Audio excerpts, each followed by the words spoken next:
नमस्कार। आज हम एक बहुत ही दिलचस्प सामग्री पर बात करने वाले हैं। इसका शीर्षक है सोलांज ओरियन कोड, शिव का ब्रह्मांडीय नृत्य। इसके लेखक हैं भौमिक, संपादक आर्केनोरा एल्केमी, और इसे आत्मिक प्रकाशन ने प्रकाशित किया है। और ये जो सामग्री है ये सीधे सीधे शिव और हमारे ब्रह्मांड के जो खगोलीय तत्व हैं, मतलब नक्षत्र, राशियां, ग्रह, इनके बीच एक बहुत ही गहरे और अनोखे संबंध की बात करती है। हाँ, ऐसा लगता है कि ज्योतिष और आध्यात्मिकता को एक नए नजरिए से जोड़ने की कोशिश है इसमें। बिल्कुल। तो आज हम इसी पर थोड़ा और गौर करेंगे। कोशिश करेंगे समझने की कि ये स्रोत शिव को किस तरह एक कॉस्मिक डांसर, एक ब्रह्मांडीय नर्तक के रूप में देखता है, जो सितारों, राशियों और ग्रहों की चाल के जरिए ही सृष्टि के लय को नियंत्रित करते हैं। हाँ। इस स्रोत का जो सेंट्रल आइडिया है वो ये है कि शिव सिर्फ पौराणिक कहानियों वाले देवता नहीं है जी, बल्कि वो मूल ब्रह्मांगी सिद्धांत है, इस पूरे कॉस्मोस की धड़कन है। और इस धड़कन की शुरुआत होती है ओम के अनादि नाद से। अच्छा। यहीं से बात और भी दिलचस्प हो जाती है। ये स्रोत कहता है कि पूरा ब्रह्मांड असल में शिव का एक निरंतर नृत्य है। चलिए इसी नृत्य की परतों को थोड़ा खोलते हैं, है ना? हाँ, जरूर। तो सबसे पहले बात करते हैं नक्षत्रों की। हम जानते हैं कि भारतीय ज्योतिष में 27 नक्षत्र होते हैं, चंद्रमा के पथ का हिस्सा माना जाते हैं। ये स्रोत कहता है कि ये 27 नक्षत्र असल में शिव की 27 अलग अलग मुद्राएं हैं। मुद्राएं जैसे हाव भाव या अभिव्यक्तियां? हाँ बिल्कुल, उनके हाव भाव, उनकी अभिव्यक्तियां, हर नक्षत्र शिव के एक खास रूप या उनकी शक्ति को दिखाता है। अच्छा। इसमें कई उदाहरण दिए हैं, लेकिन कुछ ऐसे देखते हैं जो थोड़े विरोधाभासी लगते हैं। जैसे अश्विनी नक्षत्र में शिव एक वैद्य की तरह है, आत्मा में जीवन फूंकने वाले। वहीं आर्द्रा नक्षत्र में वे रुद्र का विनाशकारी तांडव करते हैं। अच्छा, ये दिलचस्प है, विनाश में सृजन। हाँ। और फिर रेवती नक्षत्र में वे सोमेश्वर हैं, करुणा के सागर, जो मोक्ष की राह दिखाते हैं। तो एक तरफ जीवन देने वाले, दूसरी तरफ संहारक और फिर मुक्तिदाता, ये सब शिव ही हैं। ये कैसे? बिल्कुल, और मेरे ख्याल से यही इस स्रोत की खूबी है। ये नक्षत्रों को सिर्फ ज्योतिषीय गणना के बिंदु नहीं मान रहा है, बल्कि उन्हें शिव की जो ब्रह्मांडीय चेतना है उसके अलग अलग पहलू की तरह देख रहा है। हाँ। ये दिखाता है कि शिव कितने बहुआयामी हैं। वो बनाने वाले भी हैं, मिटाने वाले भी, सिखाने वाले भी और मुक्त करने वाले भी हैं। स्रोत का तर्क ये है कि इन सभी विरोधाभासी भूमिकाओं के पीछे एक ही ऊर्जा है, वो शिव हैं। अच्छा, तो हर नक्षत्र उनके किसी विशेष गुण या क्या कहते हैं, ब्रह्मांडीय कार्य का प्रतीक बन जाता है। ये ज्योतिष की जो पारंपरिक समझ है उससे थोड़ा हटकर है, उसको एक आध्यात्मिक गहराई देता है ना? हाँ, ये वाकई में पारंपरिक ज्योतिष से काफी अलग दृष्टिकोण लग रहा है। अच्छा, तो नक्षत्रों के बाद क्या राशियों के माध्यम से भी हमें शिव की ऐसी ही कोई गहरी समझ मिलती है? स्रोत कहता है कि 12 राशियां, जिन्हें हम सूर्य के मार्ग के आधार पर जानते हैं, वो शिव चेतना तक पहुंचने के 12 द्वार हैं। 12 द्वार? और हर राशि का संबंध उसके मूल तत्व से जुड़ा है, अग्नि, पृथ्वी, वायु या जल। और ये तत्व शिव के किसी खास पहलू को दिखाता है। अच्छा, जैसे कोई उदाहरण है इसमें? हाँ, उदाहरण के तौर पर देखें तो मेष राशि अग्नि तत्व की है। उसे शिव के आरंभिक ज्वालारूप रुद्र का प्रतीक माना गया है, मतलब शुरुआत की ऊर्जा, पहल का तेज। अग्नि ऊर्जा से। फिर वृषभ राशि है पृथ्वी तत्व की। उसे नंदी की स्थिरता और सहन शक्ति से जोड़ा गया है, यानी धैर्य और दृढ़ता। स्थिरता, पृथ्वी तत्व। ठीक है। और फिर कर्क राशि जल तत्व की। उसे सोमेश्वर की करुणा और पोषण करने वाली मातृ ऊर्जा का रूप बताया गया है।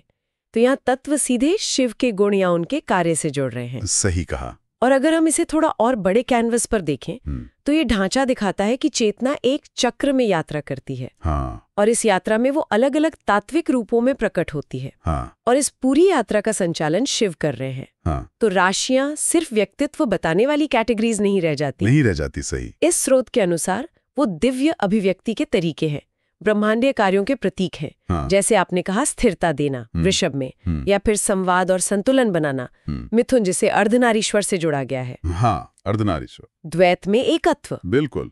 करुणा बरसाना कर्क, या फिर अनुशासन और तपस्या मकर, जिसे योगेश्वर शिव से जोड़ा गया है। बिल्कुल। तो हर राशि शिव के ब्रह्मांडीय कार्य का एक अध्याय बन जाती है एक तरह से। ये तो सोचने का बिल्कुल नया तरीका है राशियों के बारे में। स्थिरता, संवाद, करुणा, ये सब शिव के ही अलग अलग काम हैं जो राशियों के जरिए प्रकट हो रहे हैं। वाह। जी, चलिए अब ग्रहों पर आते हैं, नवग्रहों पर।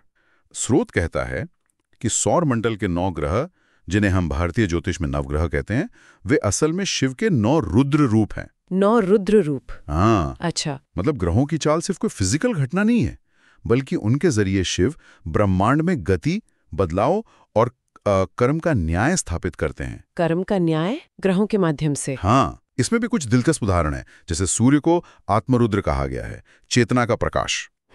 आत्मा का प्रकाश सूर्य। शनि को काल भैरव, समय और कर्म के न्याय करता। काल भैरव, शनि, ये तो काफी गहरा है। और केतु को ध्यानेश्वर, वैराग्य और मोक्ष का मार्गदर्शक। मुझे ये शनि वाला पहलू खासतौर पर सोचने पर मजबूर कर रहा है।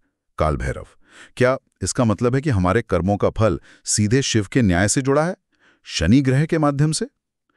ये तो कर्म और भाग्य की पूरी धारणा को एक अलग ही लेवल पे ले जाता है। हाँ बिल्कुल।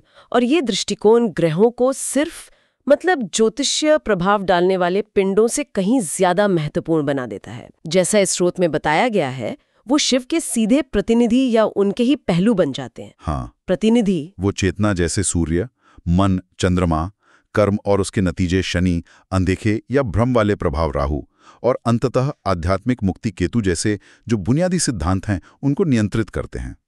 यह कर्म के सिद्धांत को और ब्रह्मांडीय व्यवस्था को सीधे शिव की इच्छा और उनके अस्तित्व से जोड़ देता है। सही। तो इस नजरिए से ग्रह सिर्फ दूर चमकते पिंड नहीं है, बल्कि वे शिव की इच्छा को ब्रह्मांड में लागू करने वाले सक्रिय माध्यम है। ये नियति और स्वतंत्र इच्छा के बीच का जो संबंध है, उस पर भी एक नई रोशनी डालता है ना? हाँ बिल्कुल।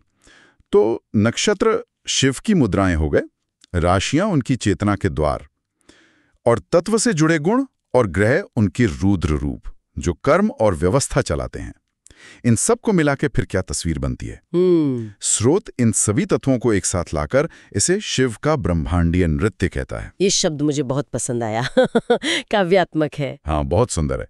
कहा गया है कि नक्षत्र शिव की नाड़ियां हैं जिनसे ऊर्जा बहती है, राशियां उनके श्वास की लय हैं जो सृष्टि के चक्र को गति देती हैं, और ग्रह उनके कर्म का नाद या ध्वनि है जो ब्रह्मांड में क्रिया और प्रतिक्रिया का संगीत रचते हैं। नाड़ियां, श्वास की लय, कर्म का नाद, वाह। और स्रोत ये भी कहता है कि जब ये तीनों नक्षत्र, राशि और ग्रह एक संपूर्ण सामंजस्य में, एक सिम्फनी में आते हैं, तब पूरा ब्रह्मांड ओम नमः शिवाय के पवित्र नाद में गूंज उठता है। अच्छा। मतलब ये कि ब्रह्मांड का संतुलन और उसकी लय ही शिव का मंत्र है। बिल्कुल। और ये जो ब्रह्मांडीय नृत्य या नटराज का रूपक है, मेरे ख्याल से यही इस पूरे दर्शन का सार है। ये एक ऐसे ब्रह्मांड की तस्वीर पेश करता है जो स्थिर या मशीनी नहीं है। हाँ, गतिशील है। गतिशील है। हर हिस्सा दूसरे से गहराई से जुड़ा है और मूल रूप से दिव्य है। इस नजरिए से हर तारा, हर ग्रह, हर कण शिव के निरंतर चलने वाले सृजन, पालन और संहार के नृत्य में भागीदार है।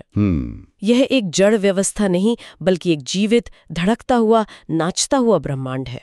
जैसा कि स्रोत के अंत में कहा गया है, हर आत्मा, हर ग्रह, हर दिशा, सब कुछ शिव के नृत्य का ही हिस्सा है। सब कुछ। हाँ, और शिव ही इस ब्रह्मांड का धड़कता हुआ हृदय है, वो अनंत ऊर्जा जो इस नृत्य को चला रही है। तो संक्षेप में कहें तो आज हमने जिस स्रोत सोलांश ओरिएंट कोड पर बात की, वो ब्रह्मांड को देखने का एक ऐसा नजरिया देता है जहां ज्योतिष और पौराणिक कथाएं सिर्फ मिलती नहीं हैं, नहीं, बल्कि एक दूसरे में पूरी तरह से समाई हुई हैं। हाँ, समाई हुई हैं।